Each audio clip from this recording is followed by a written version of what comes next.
Hello दोस्तों, मैं आ चुका हूँ।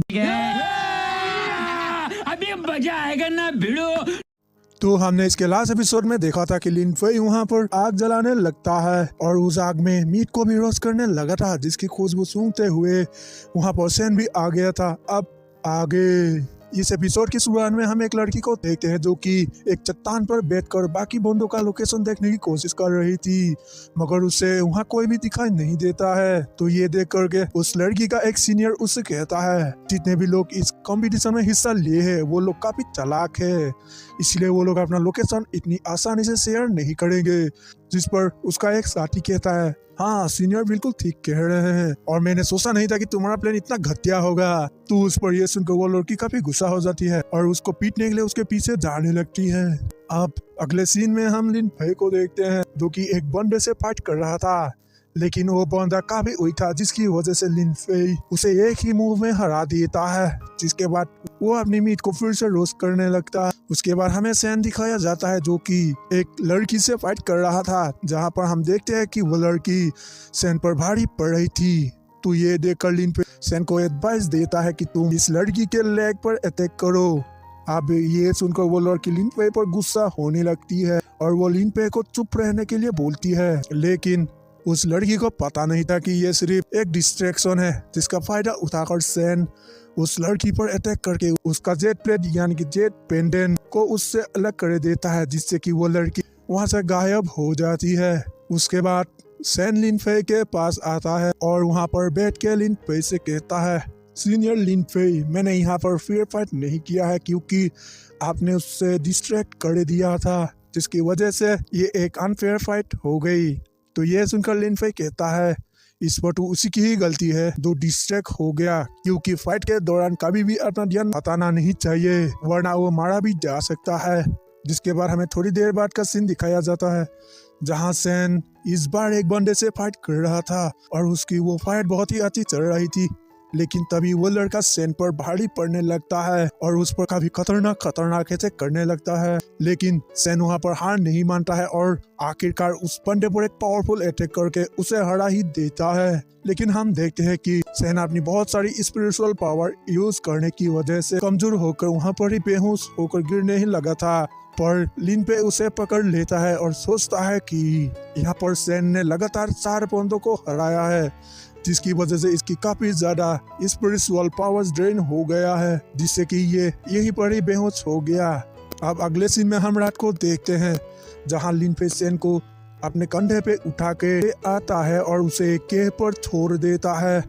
फिर लिन फेई को केव के बाहर किसी की आवाज सुनाई देती है, तो उसे देखने के लिए लिन फेई बाहर आ जाता है, जहां वो बाहर आकर उन्हीं 3 बंदों को देखते हैं जिनको कि हमने पहले देखा था। जिसके बाद वो लोग बाहर आकर लिन फेई को फाइट के लिए चैलेंज करता है, लेकिन वो 3 थे, इसलिए उनका सीनियर डिसाइड करता है कि हम लोग एक एक करके लिन फेई से फाइट करेंगे।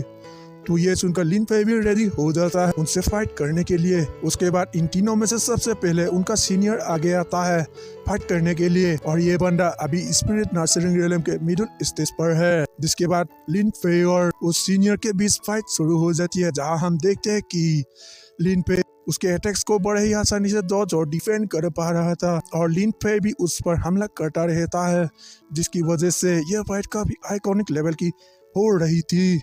जिसके बाद हम देखते हैं कि लिन फेई उस पर भारी पड़ने लगता है और उसे आखिरकार एक खतरनाक और फाइनल मूव का यूज करके हरा देता है। फिर वो सीनियर लिन फेई को रिस्पेक्ट देता है और उसे अपना जेट पेंडेंट भी दे देता है।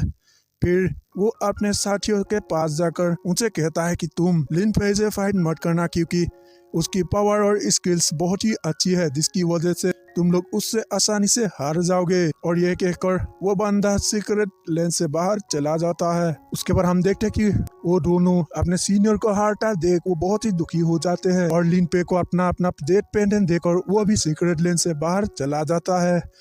उसके बाद लिन पे उन जेट पेंडेंट्स को उठाकर अपने मन में सोचता है कि आखिर बाइहॉन कैसी और क्या कर रही होगी। अब अगले सीन में हम बाइहॉन को देखते हैं जो कि बड़ी ही शांति भरी जगह पर बैठी हुई थी और वो चांदनी का मजा ले रही थी।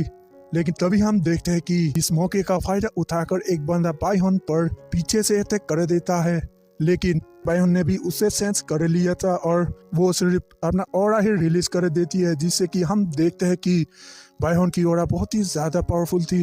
वो उस बंदे के स्वॉर्ड को तोड़कर उस बंदे को बहुत ही ज्यादा घायल करके उसे जमीन पर लेटा देता है और उसका जेट पेंडेंट भी बाहर आ जाता है, जिसे बायन ले लेती है और फिर वो बंदा भी सीक्रेट लैंड से बाहर चला जाता है। अब अगले सीन में हम लिन फेई और सेन को देखते हैं, जहां सेन को भी होश आ जाता है। वही लिन फेई सेन को होश आता देख उसे बताता है कि तुमने आज 4 फाइट की और चारों ही फाइट तुमने जीत लिया था, जिसकी वजह से तुम बहुत ही वीक हो गए, इसीलिए ही तुम बेहोश हो गए थे। जिसके बाद सीन चेंज होता है और हमें थोड़ी देर बाद दिखाया जाता है। फिर हम टोंग को देखते हैं जो कि उसी केव के सामने होता है जहां लिन फेई और सेन था। उसके बाद टोंग जब उस केव के अंदर जाता है तो उसे वहां कोई भी नहीं दिखता है, लेकिन उसे वहां एक नोट मिलती है जिसमें लिखा था कि लिन फेई ने पहले ही इस केव को विजिट कर लिया है।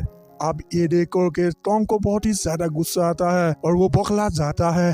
उसके बाद सीन चेंज होता है और फर्स्ट राउंड का आखिरी दिन आ जाता है। फिर हम एक बंदे को देखते हैं जो कि छुपते छुपाते आगे बढ़ रहा था, लेकिन तभी उसके पीछे से एक ब्लैक ड्रेस बंदा पोर्टल से आता है जिसका नाम था डू जोंग। वो उस बंदे पर अटैक कर देता है, जिससे कि वो बंदा वहीं पर ही घायल होकर गिर जाता है और उसके पास से जितने भी जेट पेंडेंट थे वो सभी जमीन पर गिर जाते हैं। अब इतने सारे जेट पेंडेंट को देखकर डू जोंग काफी खुश हो जाता है, जिसके बाद वो बंदा दुखी होते हुए डू जोंग से कहता है कि मैंने इन पेंडेंट्स को काफी मेहनत से फाइट करके कमाया है, प्लीज ये पेंडेंट मुझसे ना लो। लेकिन डू जोंग उस बंदे पर कोई भी दया नहीं दिखाता है और उस बंदे से सारे जेट पेंडेंट ले लेता है और वो बंदा भी सीक्रेट लैंड से बाहर चला जाता है।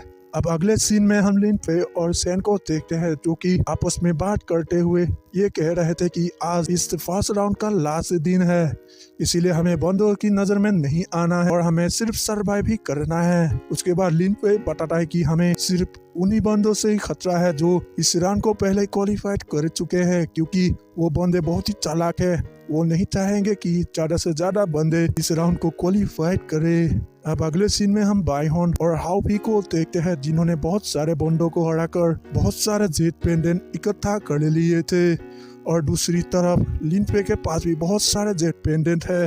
अब अगले सीन में हम टोंग को देखते हैं जो कि एक बंदे को हराकर उसका जेट पेंडेंट ले लेता है और ये सब सामने एक बंदा भी देख लेता है और वो डर के दुम दुबाकर वहां से भागने लगता है, लेकिन टोंग ने उसे देख लिया था और उसके सामने काफी तेजी से जाकर उस पर अटैक कर देता है। लेकिन वो बंदा भी बहुत ही ज्यादा पावरफुल था, वो टोंग के अटैक को आसानी से ही रोक लेता है, पर हम देखते हैं कि वो बंदा बहुत ही घबरा रहा था। जिसके बाद उन दोनों के बीच बहुत ही ज्यादा जबरदस्त फाइट होती है, जहाँ टोंग उस बंदे पर काफी खतरनाक अटैक करता है, लेकिन वो बंदा घबराते हुए उन हमलों को रोक रहा था।